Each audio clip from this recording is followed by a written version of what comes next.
अस्सलाम वालेकुम। कैसे हैं आप सब लोग? उम्मीद करती हूँ आप सब खैरियत से होंगे। अल्लाह पाक आप सबको अपनी हिफाजत में रखे। आज मेरे हस्बैंड ये बेगम कोट वाली साइड पे गए थे तो ये छोटी छोटी फिश लेके आए हैं, खुद शिकार करके इनका। तो मैं इसको मैरिनेट करने लगी थी, सोचा आपके साथ भी शेयर करूँ इसको। हमने इसका आगे से मुंह भी काट दिया और अंदर से इसको अच्छी तरह से ये देखें वॉश कर दिया। इसमें मैं अब ये 2 मैंने लेमन ली हैं, मैंने सारे ये लहसुन अदरक हरी मिर्च की पेस्ट है, ये बेसन है 1 टेबल स्पून, ये काली मिर्च है हाफ टी स्पून हल्दी है और हाफ टी स्पून सुरख मिर्च है, ये 1 टेबल स्पून नमक है और ये थोड़ी सी दरा मिर्च है।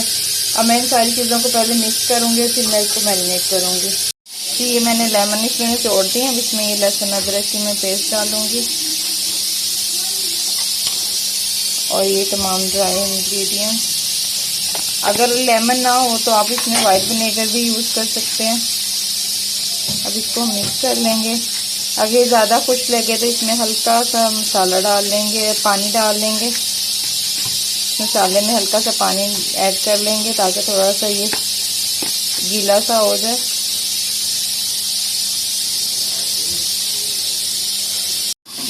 जी ये हमारा मसाला, ये देखिए मैंने हल्का सा पानी इसमें ऐड कर दिया था। ये हमारा मसाला रेडी हो गया।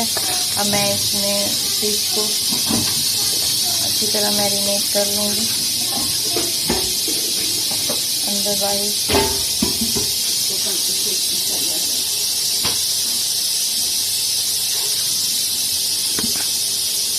इसी तरह मैं सारी फिश मैरिनेट कर लूँगी और फिर इसको मैं आधे से 1 घंटे के लिए रख दूँगी और फिर फ्राई करेंगे। ये देखें ये सारी फिश अच्छी तरह से मैरिनेट हो गई है। इसी तरह आप ये मसाला बड़ी फिश को भी लगा सकते हैं इसी तरह से, और इसको इस तरह से आप फ्रीज कर सकते हैं और जब भी आप चाहें इसको निकाल के फ्राई कर सकते हैं। और इसके बाद अब मैं तकरीबन इसको 1 से 1.5 घंटे के लिए मैं इसको रख दूँगी।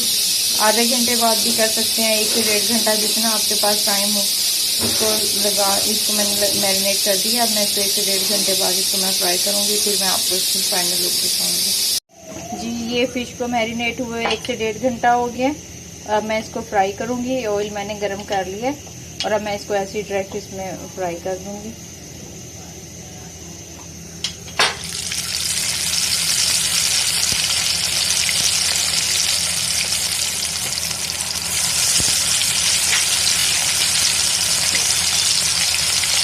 जैसे मैंने बताया यही आप बड़ी फिश के ऊपर भी लगा सकते हैं मसाला, लेकिन इसमें ये ध्यान रखिएगा कि उसमें नमक ऑलरेडी लगा होता है पहले भी फिश को।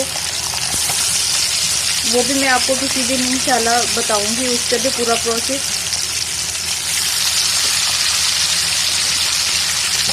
और यकीनन आपको मेरी ये रेसिपी भी पसंद आएगी। मुझे फीडबैक ज़रूर दीजिएगा। जैसे ये एक साइड से गोल्डन हो जाएगी मैं इसको मीडियम फ्लेम पर पकाऊंगी ताकि ये अच्छी